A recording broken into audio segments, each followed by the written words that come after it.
Okay, here we are again. Um, um, it is my pleasure to introduce the next speaker of the conference. He is John Collins from the University of East Anglia. Um, John, we are very happy to have you here again, and the floor is yours.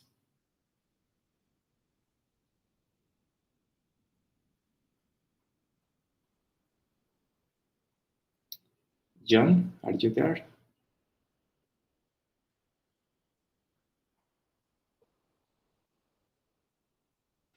So I didn't make sure that he was here. John, are you? Can you hear me now? Yes. Great. Go ahead. Sorry about that. Yeah. Sorry. Okay. So let me. Um. Great. Okay. You can all see that. Okay. Yeah. Yeah. So yeah, this is a joint work between me and Tamara Dobler, as in Amsterdam.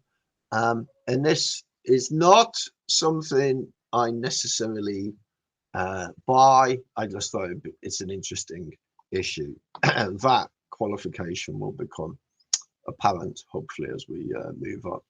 So, overview then. First off, I want to say something about the putative problem or challenge polysemy and co-predication pose for traditional truth conditional semantics. Then in particular, I don't want to go over familiar ground on this argument. What I want to do instead is to inquire of how, if polysemy and co-predication do pose a severe challenge to traditional ways of thinking about semantics, is there an alternative available? That's to say, is there a way of thinking of polysemy and co-predication that's, as it were, non-truth conditional? And to investigate this, I want to look at Paul Piotrowski's work, in particular, the account he offers in his 2018 book, Conjoining Meanings. And what one then want to do is to say, from what Paul says, both in the book and in subsequent writings, there's a kind of ambiguity, crucially, in this conception of fetch, which Paul deals with. The idea here is that instead of thinking of a lexical item as having a particular value, you should think of it rather as encoding a fetch instruction. And what I want to say is that there's an ambiguity between a kind of wide and narrow conception of fetching, which Paul doesn't resolve. And then I want to say that, in fact, the wide conception of fetching doesn't really do the job it would be asked to do. Instead, one must go for a narrow conception of fetching. And this has, and I think that this conception better, as well, satisfies what Paul is up to. I checked in with Paul himself, and he said, indeed, he wants something more narrow. And then I want to investigate how this idea of narrow fetching could be spelt out and defended. Okay, so that's the general. I think we are not seeing the right slide. Can you? Oh, Angie, overview. Yeah, we are seeing the title only. The title, the first slide. We are not seeing overview. Oh, really? Now we are seeing it. Okay. Okay. So I have to. If I go into slideshow, you appear to lose it. Can people see that? We are seeing TC semantics. Is that right? I mean, is it visually okay for people? Yes. Yes. Okay. Okay. So traditional semantics then, again, very sketchy. I want to say basic idea is that lexical items are assigned values of different sorts. The syntactic combination of lexical items is somehow mappable or encodes semantic composition.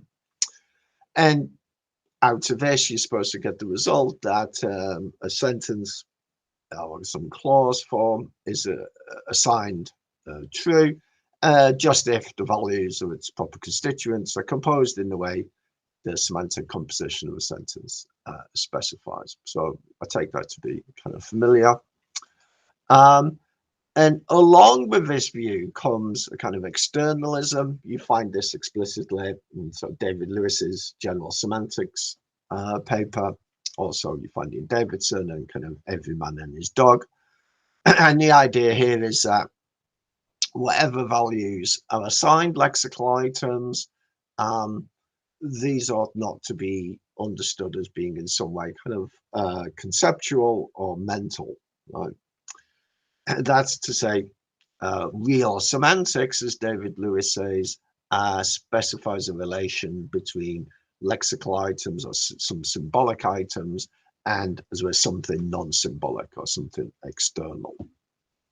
Lewis had made these remarks in relation to Katzenfoder's particular theory, which goes back to the early 1960s, but you find this view being something of a kind of textbook view, right? Most semantics textbooks at some point or other will say, oh yes, and the semantic values are supposed to be external, not more concepts, as it were.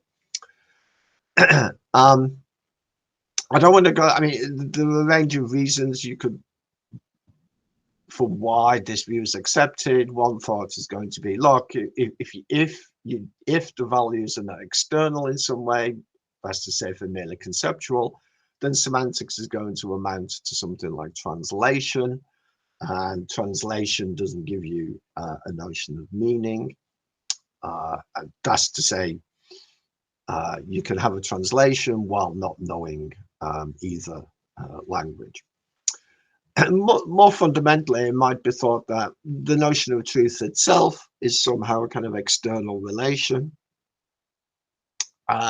And of course, because we're thinking of lexical items as the values of lexical items as making contributions to truth conditions, then these items themselves, the values themselves must be reciprocally external as well, if fixing truth conditions. At the moment, I don't really want to worry too much about what external amounts to.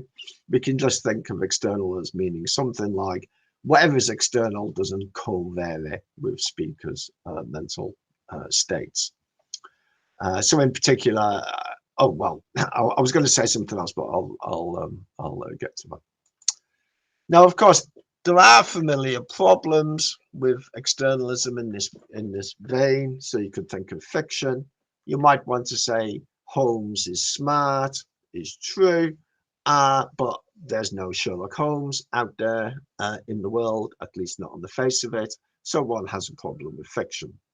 And of course, the history of philosophy is filled with different ways of accounting for fiction, but nevertheless, it's a prima facie problem for this view. You also, of course, have things like vagueness. Yul Brynner is bald versus I'm bald versus Art Garfunkel is bald. It's unclear where the cutoff point is for vagueness, but one assumes, as it were, that the world itself isn't vague, or at least that's a standard kind of view. So again, you have this problem. You also have problems with what I call here kind of a certain kind of peculiarity. We want to say the sky is blue is true, but then it's unclear what the sky amounts to. You know, how far up does the sky go, and so on and so forth. If one is on top of a skyscraper, is one literally as we're in the sky, and so on and so forth. Likewise, we might want to say it's true that rainbows contain indigo, but again, rainbows are illusions. So in what sense could it be said that a rainbow contains indigo as opposed to brown? Likewise, Sarah has a great voice. Well, what's a voice? And so on and so forth. So you might think, well, these are all okay. Every theory faces problems, and maybe we just have to relax a bit on what counts as external. So here the thought is being, look, when we talk about semantic values being external, we don't mean things like what a physicist could describe. That's far, far too onerous a burden. We just mean something like not wholly mental, right? So when we talk about semantic values being external, what we're really interested in is thinking of the semantic values as not as a more conceptual or symbolic structure, but something independent. Now, the general way I approach these issues, the issue of externalism in relation to truth conditional semantics, is really to think of these marginal cases as actually being central. So one, as a bold way of putting that, is to say, rather than thinking of fiction as this kind of outlier that has to be dealt with as some kind of special or peculiar case, you could think of fiction as actually being the norm.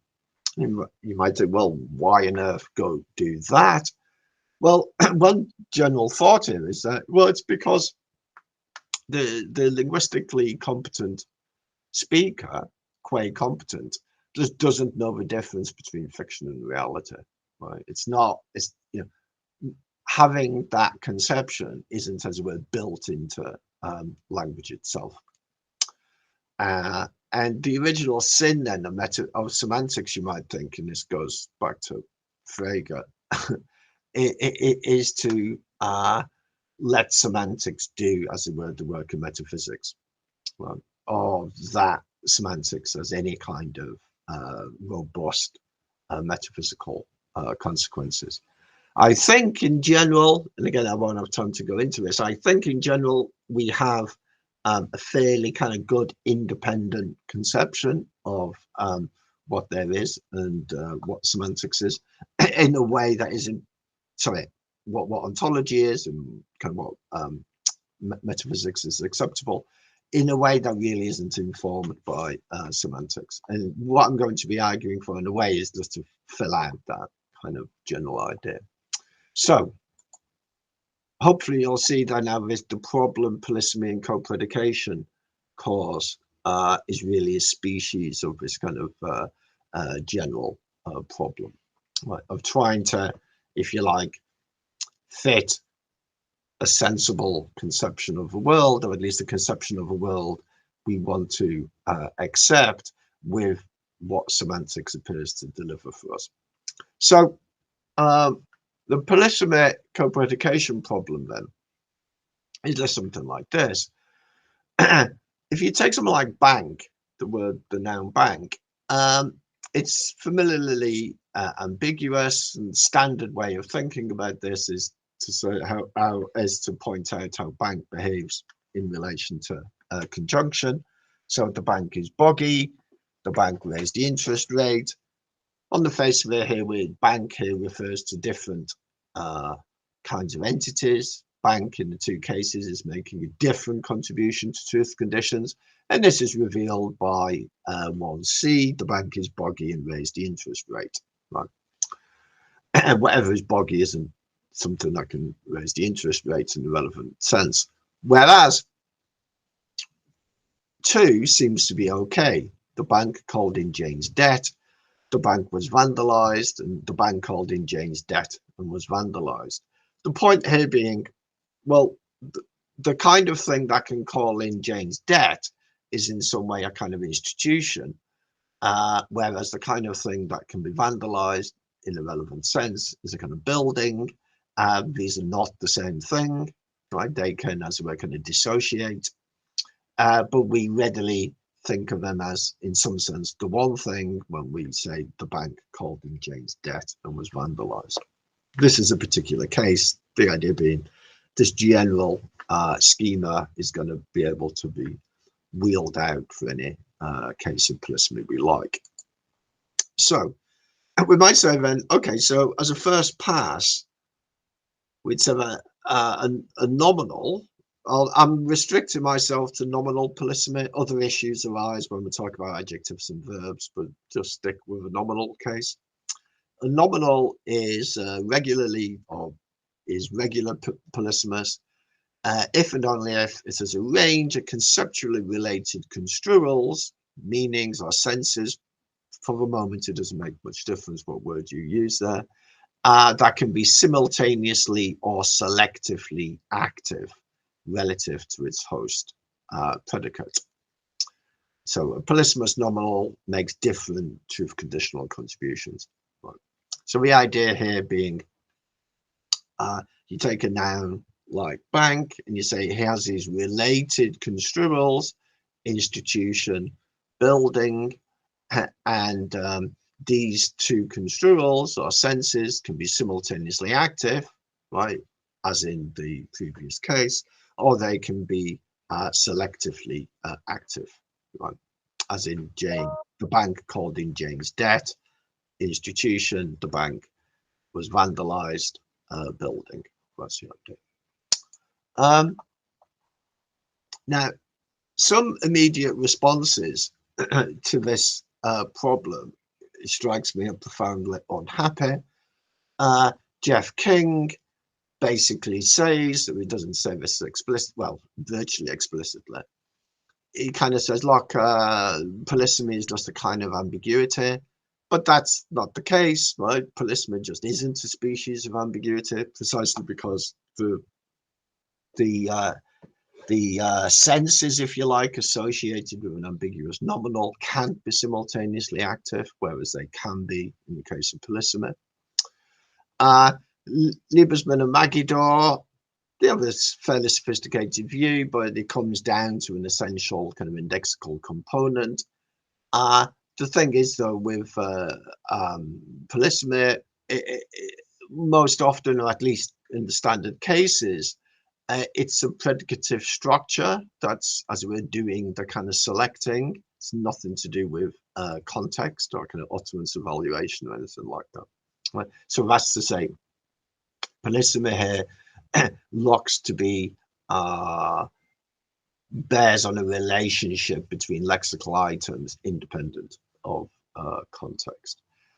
You could go down a kind of acceptance route and kind of say, you know, okay, screw it. There are things in the world. There are both institutions and buildings and so on. I think, though, again, I think this doesn't work for a whole range of reasons.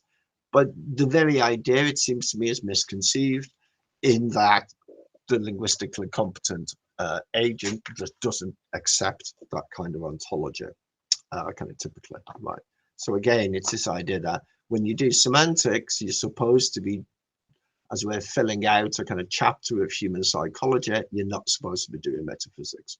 Right? So even if one had a metaphysical view that was happy with there being all kinds of fusion objects out there in the world, all by itself, that's of no interest to the person studying natural language. What you must be able to show is that such an ontology is in some way encoded in the language. So the real problem, I want to say, is that a polysemous nominal has what I call a divided reference, in that relative to different predicates, it contributes different objects or different things that may exclude some other construals. So it's not merely that the polysemous nominal, the senses of a polysemous nominal can be simultaneously active or selectively active. They can also, as well, exclude other construals as well. So, for instance, I can say the school was dilapidated but gained top marks in the country. Whereas when I say by itself the school was dilapidated, painted, bulldozed, etc., here I'm just talking about buildings insofar as, look, the school may be abandoned, right? An abandoned school still counts as a school. And equally, I could say the school was happy, went on a trip, put on a play, and here there needs to be no buildings whatsoever. Right? The pupils could be online as an online school.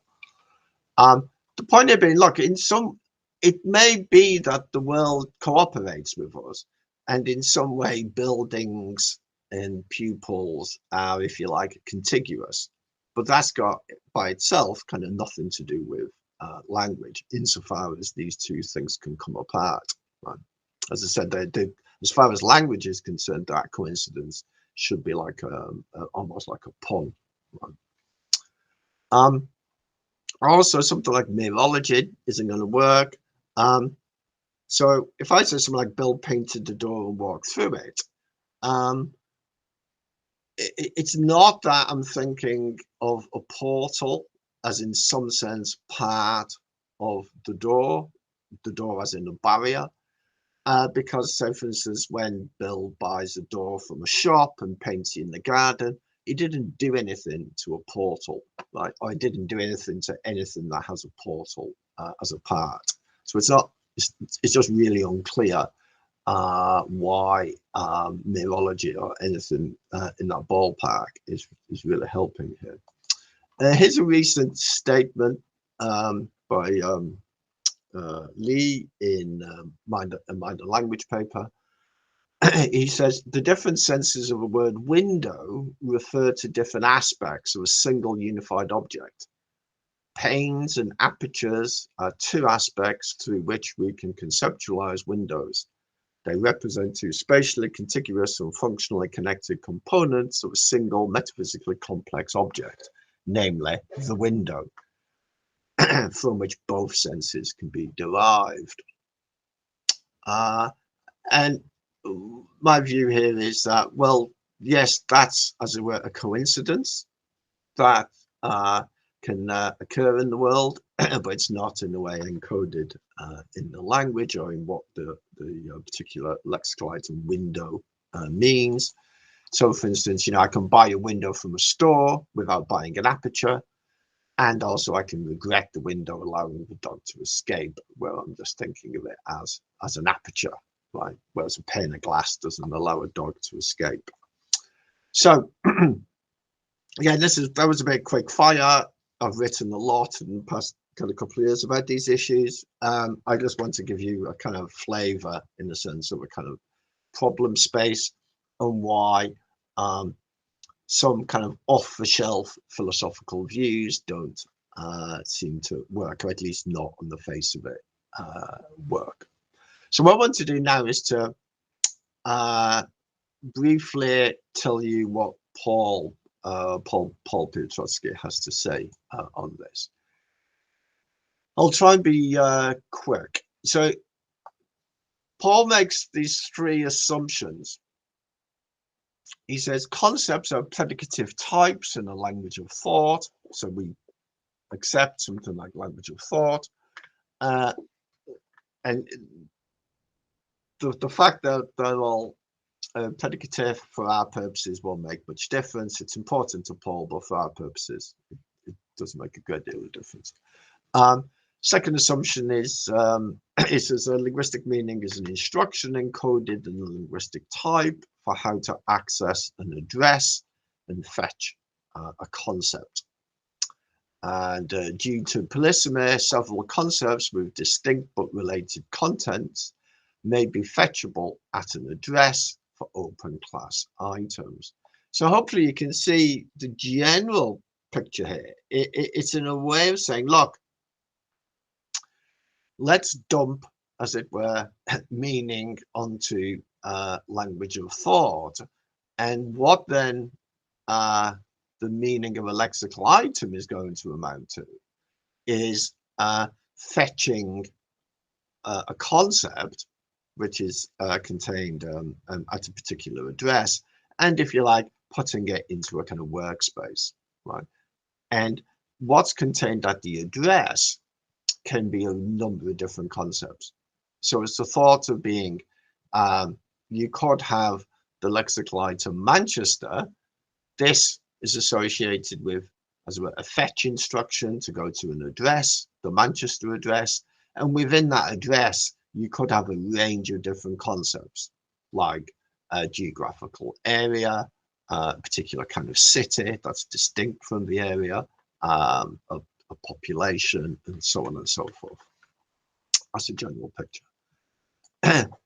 So he says, and this is from a forthcoming paper, the proposed alternative to truth conditional semantics is that meanings are recipes for how to generate distinctive concepts, mental symbols of a special sort, from a stock of basic concepts that can be accessed via lexical addresses, where a single address can be shared by a family of concepts that are not coextensive. Right. So this is the kind of polysemy case. Right. You've got a set of concepts at an address, and these concepts are distinct. Right.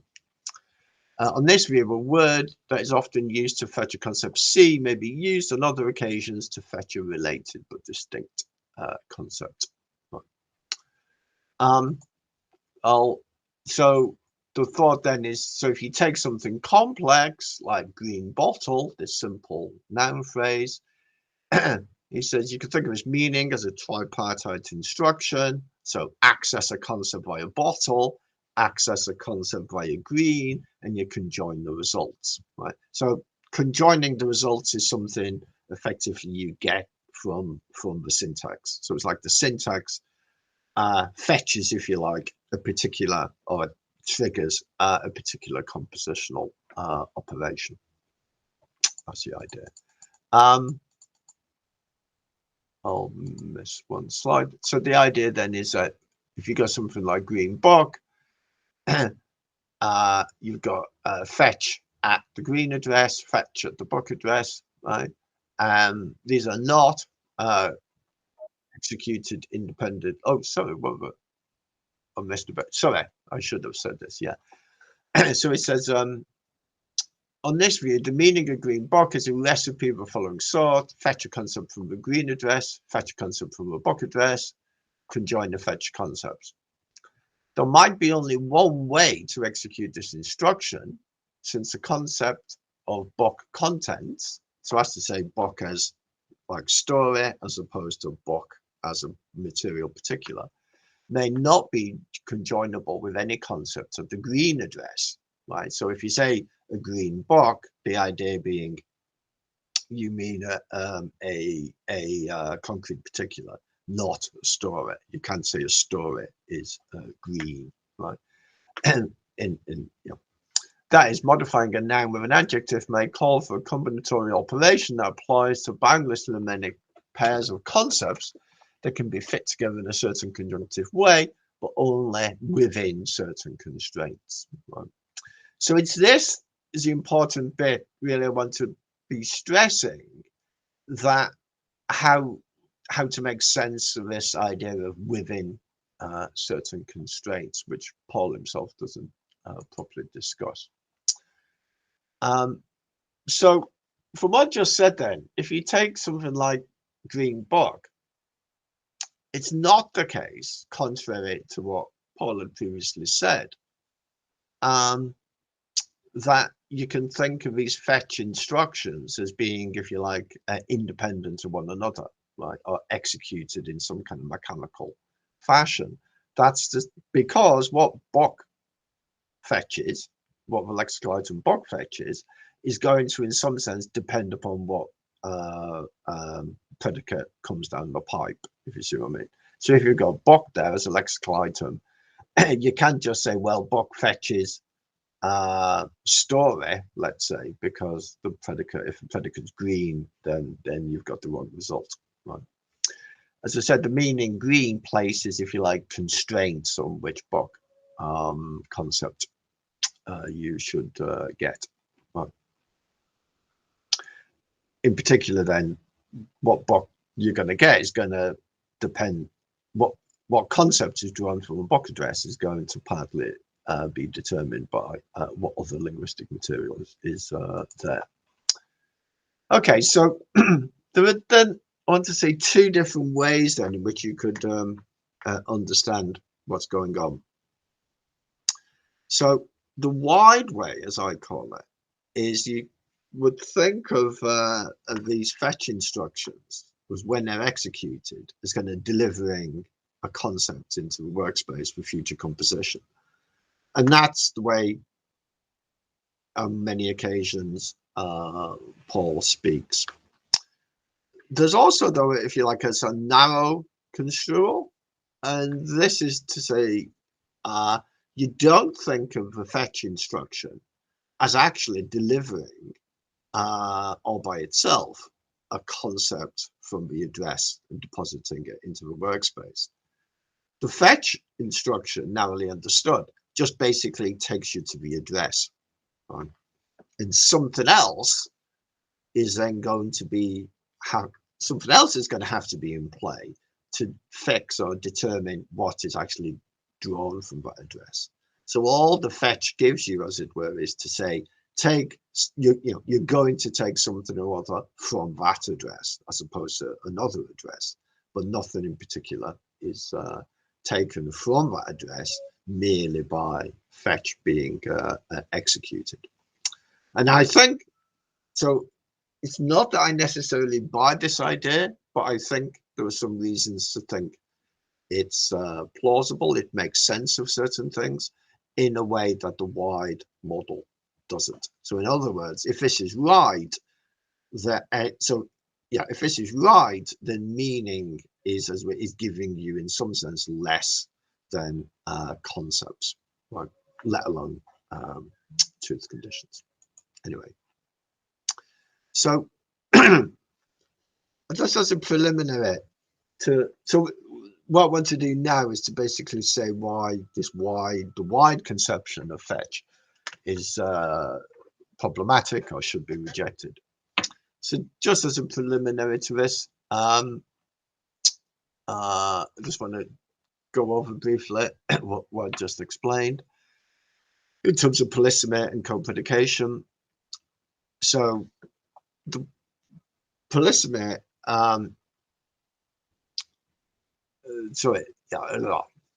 so polysemy then is just to say you've got this case where the senses of a noun or nominal can be selectively activated, simultaneously activated, and also exclude all other senses. And the case where you've got simultaneous activation is normally referred to as co-predication.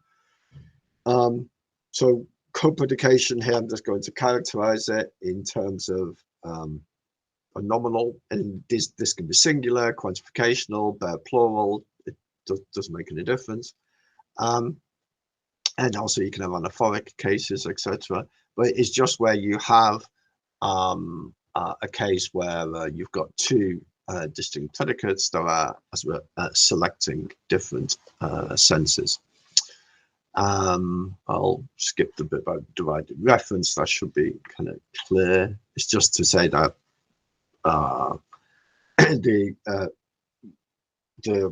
it can be the case that a single nominal can support predicates that are themselves inconsistent with each other in terms of the kinds of things they're selecting. So here's a first problem then for wide fetch, if you like, is that just the fact that you've got, as it were, predicate selection. And this is a thing that Prostojovsky and Nicholas Asher have focused on in their work. So if you take something like the Bock is picaresque, I take it there that Bock there can't be understood as material. You can't think of a material particular as picaresque. Picaresque is a story. It describes a certain kind of story. So it can't be the case here that Bock is going to, as well, select a concept independently of a predicate. It's as if the predicate fixes what's going to be selected by the lexical item. Likewise, the school was painted.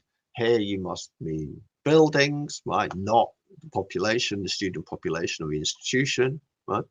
Daubing children with paint doesn't count as painting the school, and it's unclear metaphysically how you could paint an institution. Likewise, if you say lunch was undercooked, you can't mean the event, right? Or if you do mean the event, it's somehow kind of figural, right? So there you must mean as with food stuff. Sorry, when that's in 5C in the square brackets, that should be food rather than event. Sorry. Right. So I say here, it looks just the mere fact that you've got predicate selection in this way. It would suggest that whatever concept the nominals deliver on this fetch model can't be executed independently of a predicate. Second problem is that you've got indeterminate cases where you say things like the book is fascinating, and you could mean like pale fire, which has this fascinating structure to it, I mean, as a story. Or you could say mean something like a illuminated Bible, like an old book. And here it's kind of indeterminate, right? Just the mere, as it were, construction. The book is fascinating. It looks as if it's book could kind of go either way. Likewise, the school is large. Well, what do you mean? Do you mean it has a lot of pupils, or it has big buildings? Again, it's indeterminate. The lunch was a failure. Could mean the food was burned, but you had a great time, or no one came, but the food was great. So again, it's kind of the predicate all by itself leaves you open. And you could think, well, going down the fetch proposal, you could think, well, you have kind of two options here. Maybe no concept is fetched, right? Because it's kind of indeterminate. But given that fetch is supposed to characterize meaning, then it would seem as if on the wide fetch model that you would be bound to then say these constructions are in some way meaningless, but they're hardly meaningless. Seems to be just completely wrong. Likewise, you could think, well, both concepts are fetched, right? But that again seems to be wrong in the way we would normally think of these things, where as well the content expressed would, it seems, be overdetermined, right? Again, just the mere fact that, you know, if I say the school is large, I might mean indeed that it has both loads and loads of pupils and big buildings, but I don't have to, right?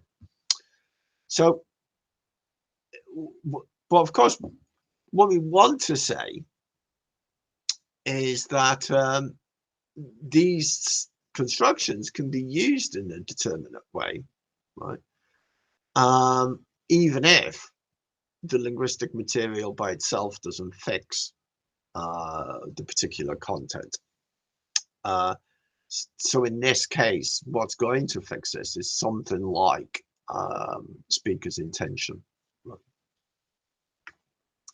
And it's not, so the fetching, if you like, is not going to be mechanical in the sense in which if a lexical item is, as it were, accessed, then that just means that the fetch instruction is executed, etc., etc. It just seems in this case we can't say that, because we have a kind of context sensitivity in a broad sense, which means that we can go for one construal or another construal with the language itself leaving it open for us. The third problem is just co-predication, right? So we have things like Bill memorized every book in the library and burnt them. Problem here is going to be, well, if you memorize a book, then that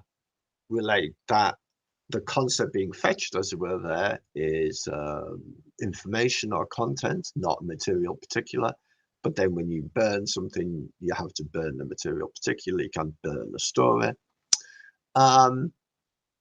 Likewise, the most dilapidated school gained the country's best marks. Gained dilapidated school building, gained the country's best marks. Pupils, and again the familiar painted the door and walked through a case. So the problem here is that if you take the wide conception, sorry, the wide fetch conception,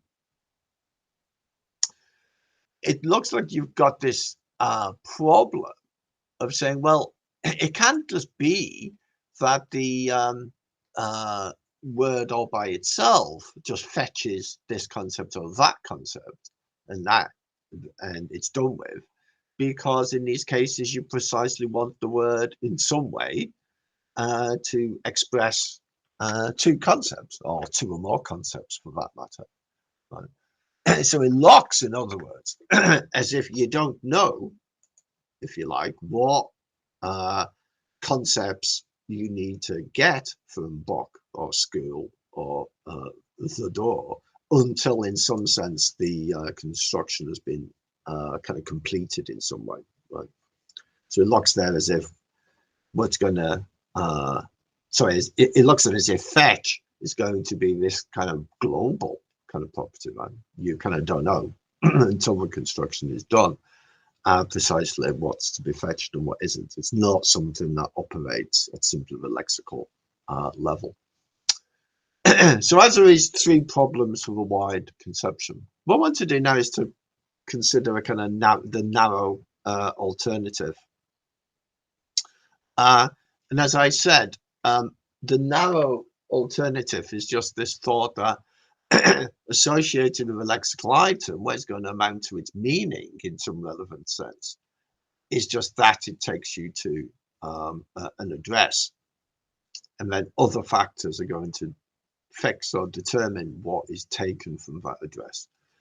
So another way of thinking of that is to say meaning gives you, constitutively gives you something less than content.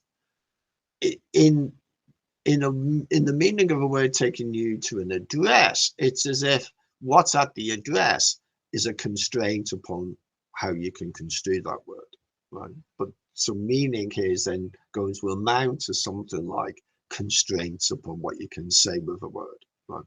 As opposed to what you actually do say with a word. That's the kind of idea. What I want to do though is to see how, on this narrow conception, you don't have the problems which the wide conception has, and also you have some other kind of benefits. Right? So that's the kind of task before me. So you might think, well, John, you have 5 minutes left. Oh Jesus! Okay, I'll try and speed up. So yeah, I'll be able to clip some stuff off. Hang on. So what I'll do is I'll go onto the on the problem cases, right? So I've got some other considerations there, but here I just want to say, okay, so how would the narrow conception deal with these problems?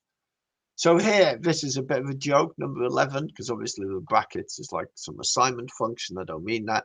But what I mean here is to think of the meaning of a word as an instruction to take you to an address.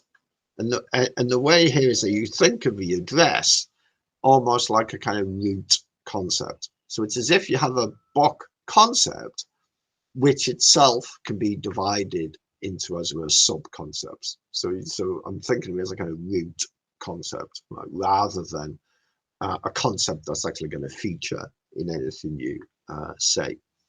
And the other general principle where I say concepts are not fetched from a root concept until a point in a syntactic derivation is reached where a concept is required to produce a coherent interpretation. And when that makes it sound temporal, but I mean this to be just more of a kind of abstract condition. Right. So simplest case then is going to be predicate selection. So the idea is that if you have like this kind of lexical root, again, just assume we've got lexical roots. So that doesn't trigger any fetching at all, right? Because no particular fetching needs to occur according to this principle of MF, right? And then you could think of a root as being assigned a label. Again, here I'm being very simplified, but you just think of it as in some way you get a nominal label. Again, no fetching takes place because you don't need, nothing needs to be fetched in order for there to be any kind of determinacy here. When a predicate comes along, then fetching is where it takes place. So if I say dog-eared book, then fetching happens, right? And so in this way, you could think of something like wide fetching happens. Some concept is taken from the book address because it has to be, right, in order for dog-eared book to be interpretable. Right? That's the idea. Likewise, if you modified book with picaresque, then you'd have to get content out. The indeterminate cases, I just want to say, well, in these cases, according to MF, this principle, right, kind of minimal fetch, no concept is actually fetched at all. Why? Just simply because there's no point in the syntactic configuration where the matter of its interpretation is settled, right? So in this case, it just remains, as it were, kind of indeterminate, right? But of course, when speakers use the sentence, they mean something kind of definite by it. It's just that whatever they mean definitely by it isn't something that's fixed by the language.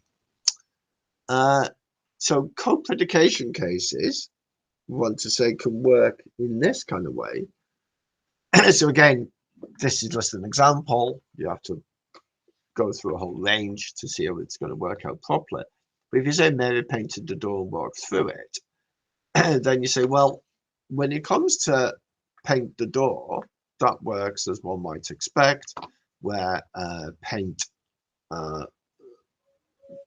one can only paint a material barrier, so that concept is drawn from the door address.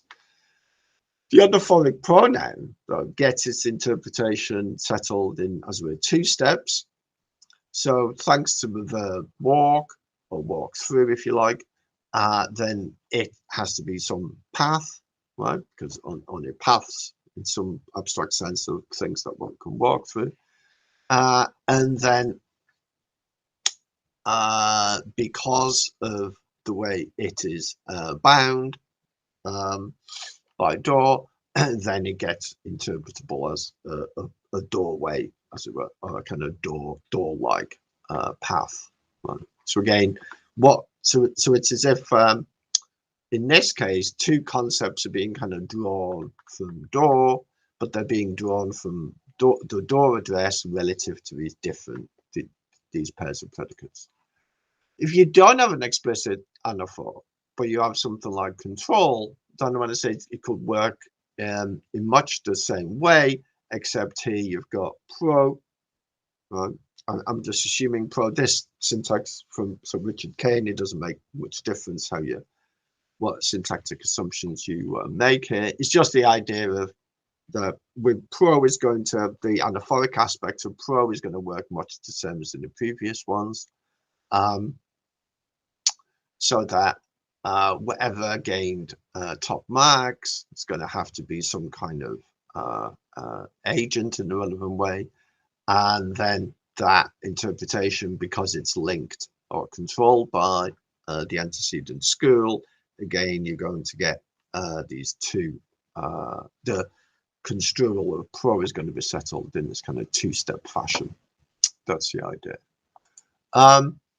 There's also nonsense cases, like, Carnap's procrastination drinks stone, colorless green-eyed Disney furiously, France is a hexagonal republic. And what I want to say is that a bit like the indeterminate cases, the relevant predicates just don't determine a concept from the kind of nominal root concept. Right? So it's like the idea address contains no concepts whose contents are going to be compatible with something like green, right, or sleep. But because at no point does the syntactic construction crash or sort of break down, then it remains, as it were,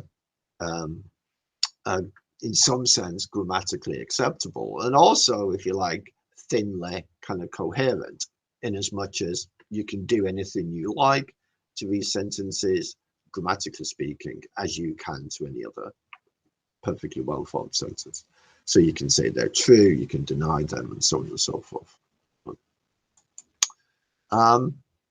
Just as a coda to this, and I'll finish it, what I say here on this view is consistent with Robin Carston's view of how polysemy arises in the first place. So her idea is that all polysemy arises from irregular cases, and then so something akin to something like metaphor, and then what regular polysemy amounts to is something being kind of frozen in that way. So you kind of start off with, as it were, kind of using what she calls a kind of ad hoc kind of concept, a kind of concept on the fly, and then this gets kind of stabilized, and then just over time, the ad hoc character is lost. It's consistent with that, but it could also be the case, for whatever reason, that concepts are lexicalized in pairs. So that if you've got a container, you're going to have a contained. If you've got a portal, you're going to have a barrier to the portal. If you've got a kind of city, then you're going to have geographical area and population and things like that. So it could be that the origin isn't ad hoc in this way, but more to do with the kind of architecture of our concepts. It's just that however the story is going to go there, it's not something that on the face of it is going to tell you that this particular account on offer is incorrect or not. Right? How it comes about is one issue. How it operates and how polysemy is realized is another issue entirely. So just to finish then, what I take myself to have done is just offered a way of filling out Piotrowski's blueprint. There may be other problems with what Piotrowski wants to say, but I think there's a way of spelling out what he's up to that's kind of coherent. And I think though that it's not insignificant, because minimally I think there's a kind of nice fit with what I said between how you want syntax to go, how semantic interpretation is going to work, and also some notion of thought and its deployment in actual situations. So as to say, there's a way in which thought can be indeterminate, but nevertheless not, as it were, kind of nonsense. And there's a sense in which then the idea that the meaning of a word takes you to an address that's going to constrain what you can think without, as it were, fixing it. It seems to me something that's worth consideration. But anyway, I'll stop there. Thank you very much, John. It's time for the Q&A. Please raise your hands. Peter.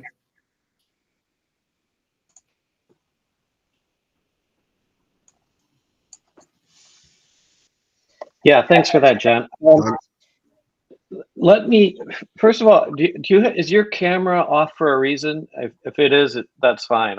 I do just like to see your happy face. Oh, there we go. Thank you. Much better. So let me sort of just spin up how I understand your proposal, and then you can tell me to what extent it's right or wrong.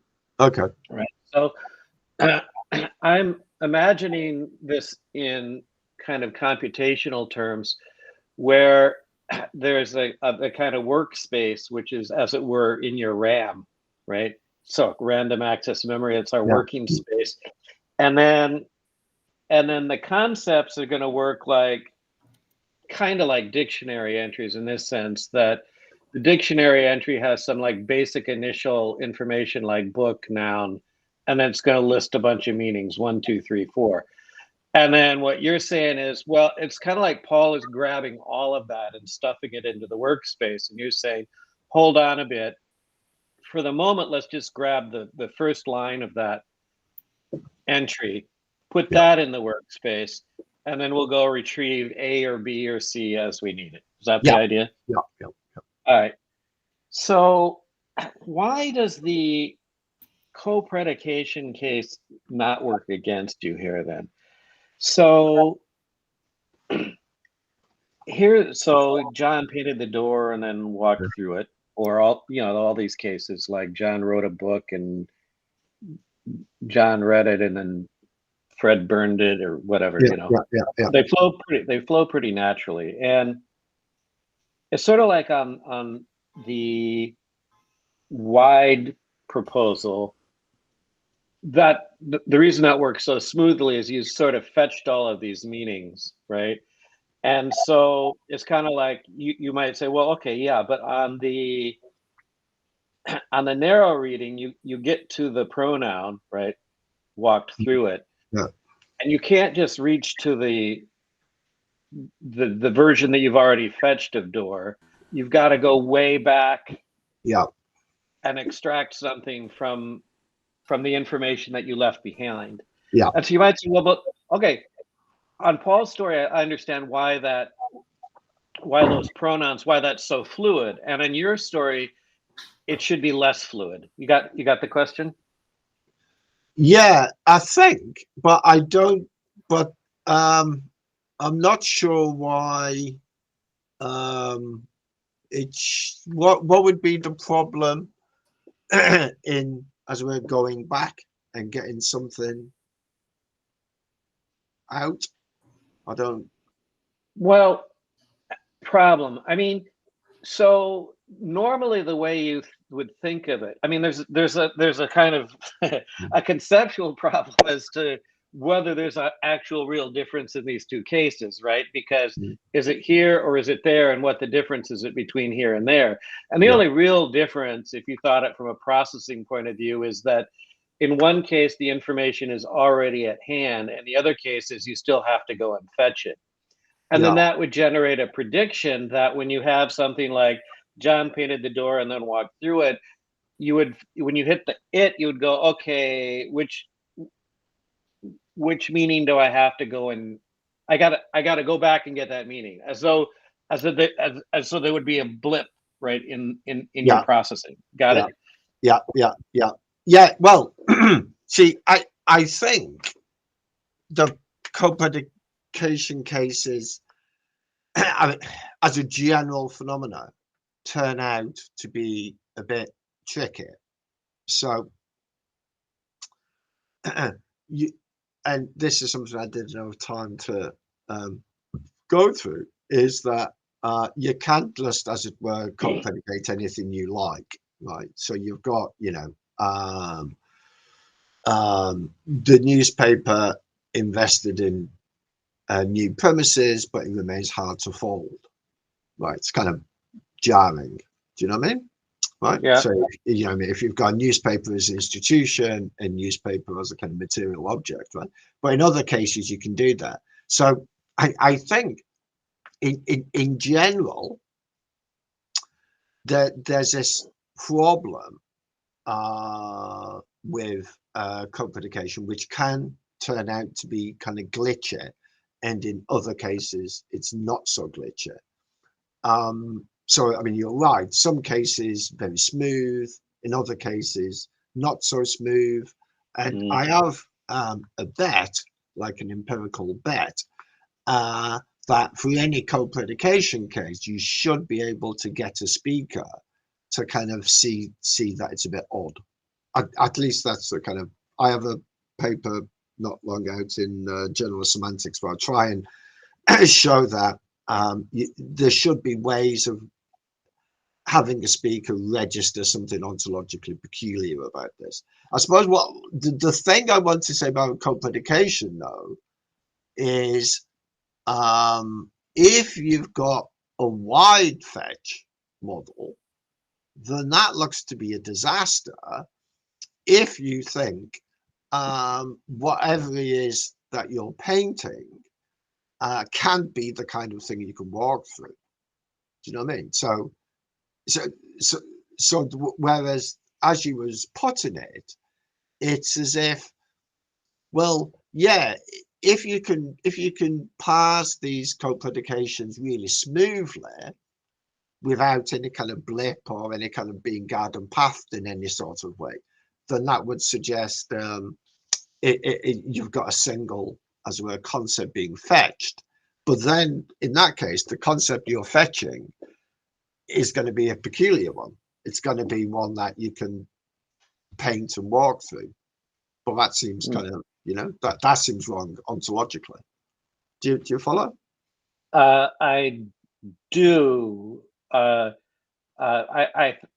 my understanding would be that the concepts would be at hand, right? If you're doing narrow fetch. Sorry, if you're doing wide fetch. Yeah. By the way, before I'm done with my question, but look, but I don't like the wide and narrow way of describing. I think it should be like aggressive fetching versus lazy fetching or something like that, or and you're an advocate of lazy fetching or minimal fetching if you don't like that. Fetch the minimal amount necessary. Okay. Thanks. Thanks, John. Yeah, thanks.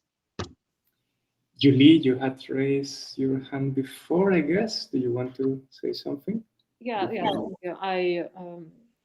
Thank you for the Hi, talk. Julia. Yeah, well, given your discussion with Peter, I understood that I probably misunderstood you. So it's a clarification question.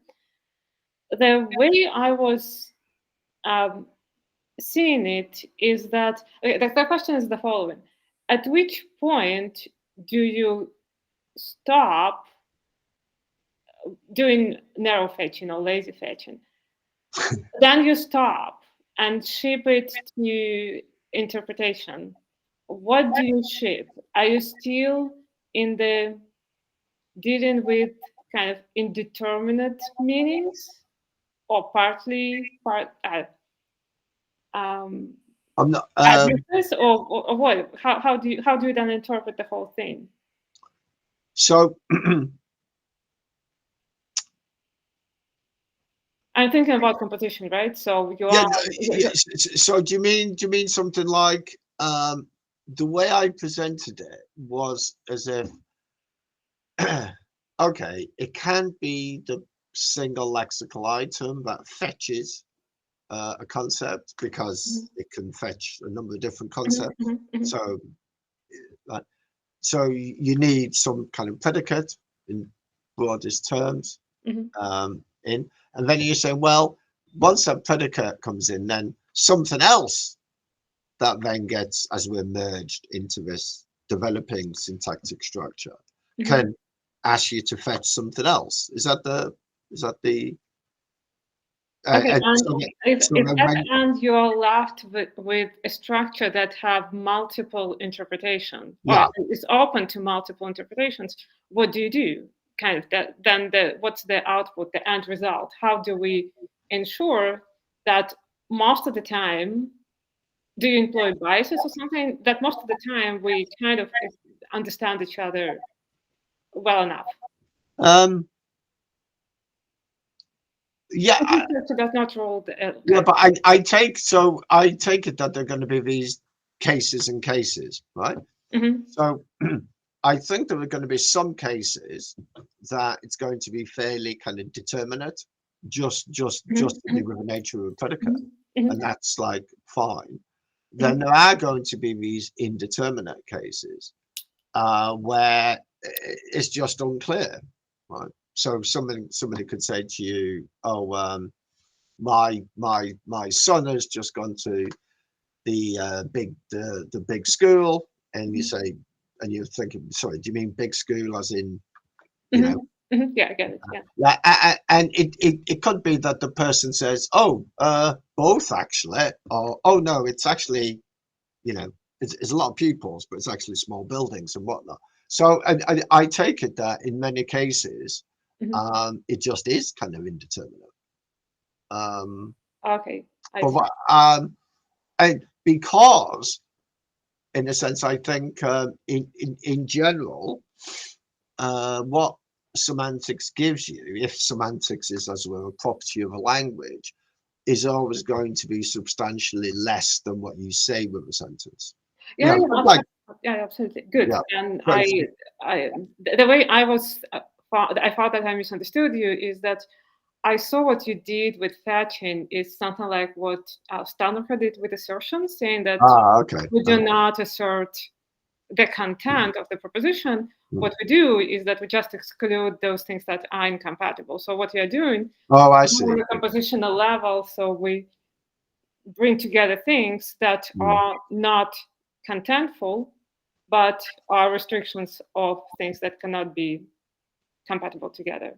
Yeah. Does it make sense? Is a kind of valid description of what you are saying? Yeah, well, I didn't so much. Yeah, so it's the thing about excluding things. I just simply mean that the construals can't always. So it's just to argue against people who would go down a kind of complex objects or mereological position and say, look, chill out. Let there be these objects in the world, right, that have these, as it were, prima facie incompatible properties. So someone could say, look, a city just is some amalgam of geographical area, people, political institutions, and whatnot, right? That's just what a city is. And the problem with that, though, is that even if you accept that there are such things, city can support predicates that exclude a set of those kinds of properties, right? Right, you know, and if that's the case, then it looks as if the reference, if you're looking for something that's going to be univocal for city, can't be this kind of complex object. You know, you need to tell a story of how different properties are selected. But in some cases, you might well mean all the things together. But it's just that that's going to be a matter of, as it were, context or pragmatics, not the semantics proper, if that makes sense. Yeah, it does. Yeah. Thank you. Okay, great. Thank you. Thanks. Martina. Hi, thank you. I'm sympathetic to the idea that syntactic structure contributes to the meaning or interpretation of a word, but I'm not sure I fully understand how I should understand the notion of a concept. And so I'm going to ask by asking questions about what you'd expect to happen in the following cases. One, something where you have like what they call phrasal compounds, where it seems like you're creating concepts on the fly. I can't think of one right now, of course. I just had something open. It's a all about me generation, for example. Oh, yeah. And the second question is, how would kids acquire the system that you're like how do they learn words and this fetching mechanism? And the third one has to do with the speech of schizophrenics, where there seems to be a more the relation to the real world context is kind of, different. But there's a lot of association going on. Like when you have like one word and where a typical developed person would just, stick to the one meaning that they want. The other meanings seem to remain accessible and they determine the rest of the speech as it were. Yeah. So 3 empirical domains to see what you would say about that, and maybe to be able to empirically test this story. Yeah. So the first the first case with the compounds, or the ways in which one can, on the face of it, kind of modify, virtually any noun you like in a certain kind of way to get these kind of like what Carsten thinks of as these kind of ad hoc kind of concepts. I'm happy with that. In fact, as I had a little bit at the end, which I didn't kind of spell out, but there's a way in which you could think of the address as being, if you like, open to new, construals or new information. So when people come up with a kind of novel formulation, or we go, as it were, ad hoc, then there can be an issue of what am I supposed to put into the address. So as I kind of suggested briefly in the slide, there's a way in which you could think of a lot of philosophy, or kind of theoretically inquiring more general, as trying to figure out what you're supposed to put into the address of particular concepts. Theoretical work is in part to do with as a conceptual invention. So I think these cases you mentioned could be understood as cases of as well as some invitations of kind of putting new things into an address, right? And whether they catch on or not is, kind of a matter of chance. As I said, Carsten has that kind of model as being the origins of polysemy. It's as if you've got the label or the root, if you like, or the concept address, and then you can kind of put things into it, and some of these become stabilized over time or not stabilized over time. In terms of the second question, was that about how does this develop? How do kids? Yeah, how do children do that? Yeah, one would have to see. So if it turns out, and I don't know the answer to this, if it turns out that in acquiring a given word, like Bocker's might be, then a child immediately understands that it has this kind of duality, right, of both, concrete, particular, and kind of informational content, and also understands that these two things can come apart, then that would suggest that these concepts are in a way kind of paired, so to acquire one is to acquire the other. But I don't know how the kind of mechanics of that would sort of work in kind of detail. I mean, but just, empirically at least, it would be something you could investigate, as opposed to a model that would kind of say a kid acquires like a kind of uniform word meaning, and then this gets modified over time, or what, I mean? So and obviously I would suspect that this is going to differ from word to kind of word, so say like words for countries. So as adult speakers, we understand where you can use like germinators might be for kind of political arrangements, geographical area, population, sports team that represents the country, and all that kind of stuff. And whereas I take it initially, kids probably don't have that kind of richer conception. It's more built up. It's an empirical question what the kids do. I'm just wondering what the theory that you're presenting would predict. Oh, sorry. Yeah. It wouldn't. As far as I can see, it has no direct empirical. I think where the empirical bite would come in is just if one took a firm stand on whether all polysemy is originally, as it were, ad hoc, or whether it's it targets some some kind of pairing of concepts. But it has, as far as I can see, it has no direct predictions for how lexical acquisition would go. precisely because it's open, you know, as to how you fill in what goes into the address. It's consistent with different accounts of that. The third question was schizophrenia. Oh yeah, I don't know anything about the speeches for schizophrenia, schizophrenics. From what you said though, I take it there's a difference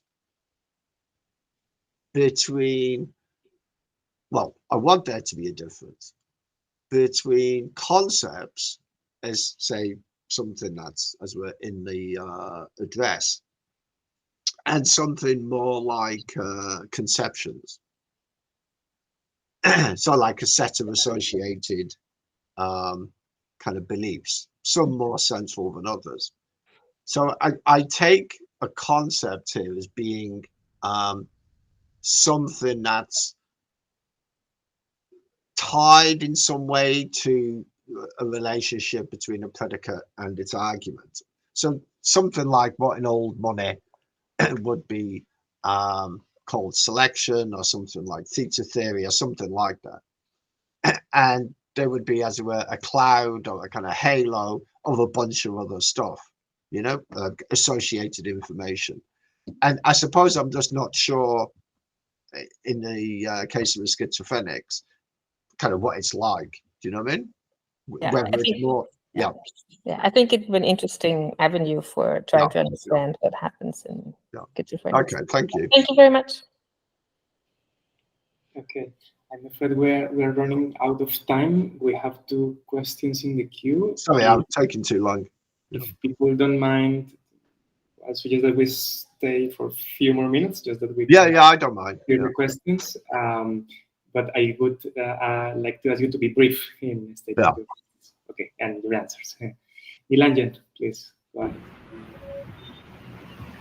I'm finding it a bit difficult to frame the question, but I'm just wondering about explanatory burden here. So is it that the use of language drives the need for narrow fetching? Or is it that the narrow fetching drives the engine of the use of language? I'm just wondering what's the connection between the creative use of language and the narrow fetching that is going on. Sorry, you said the creative use of language. Yes, right. Yeah. By creative, do you mean something like figural or metaphorical or something like that, or? Well, just anything. I mean, any of the examples that you had. Yeah. Well, yeah. I just don't. So it's more. Let me say this and see if I answer your question. It's more that there are lots of cases where it seems as if a single occurrence of a lexical item within a construction can have, you know, two or more construals kind of active at the same time. This isn't necessarily kind of metaphorical or configural, or figural or anything like that. It looks to come from the fact that you have predicates that are, as it were, asking potentially incompatible things of an argument, right? I mean, the question is, okay, so how do you account for this? And all I was, I suppose, trying to do is to say, if you think this is a problem for traditional truth conditional semantics, then there's a question to say, well, even if that is a problem, how would you go about resolving it? Right. So that's the.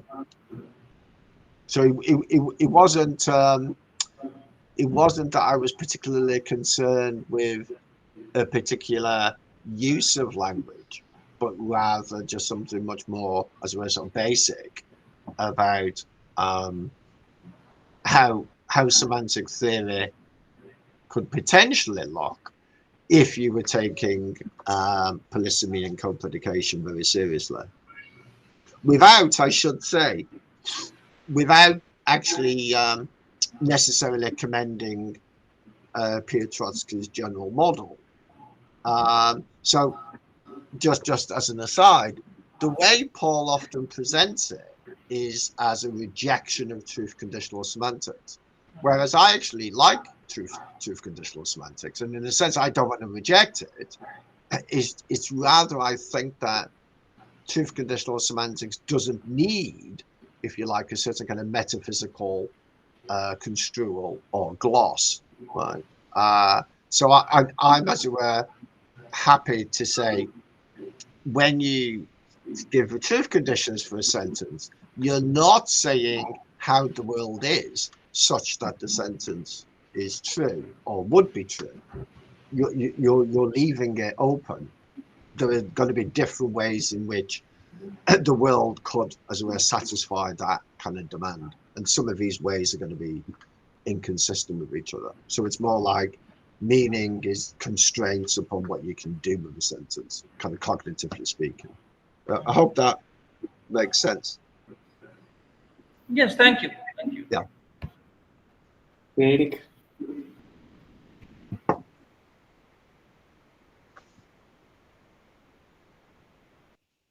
Frederic, your microphone is off. Your microphone is not working. It's not on.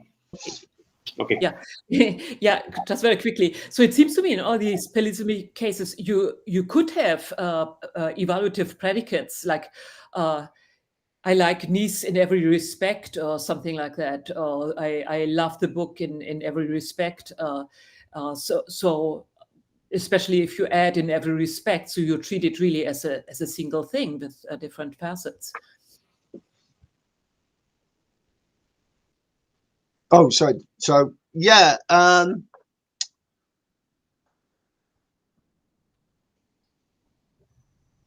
yeah, you could do. So the problem there would be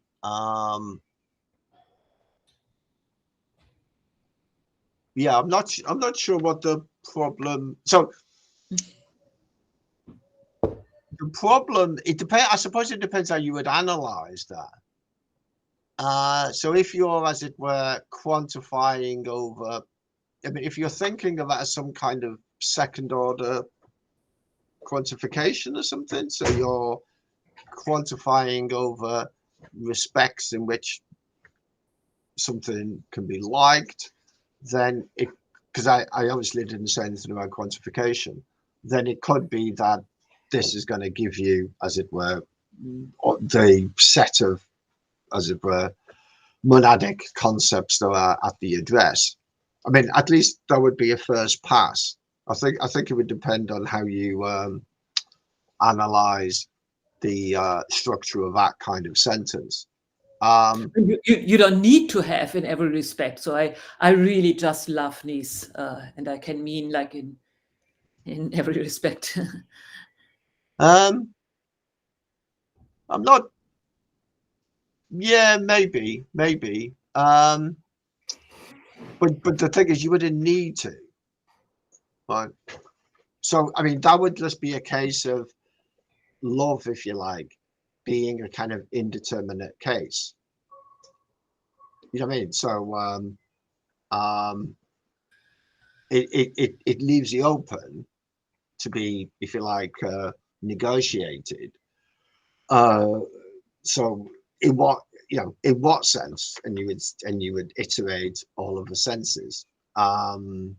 But yeah, so I think in that case, I would just want to say it's just indeterminate. So you could mean everything. You could mean this selection or that selection, but there's nothing in the language itself that's going to determine which way you jump. I kind of mean throughout. So I just really mean Nice in as.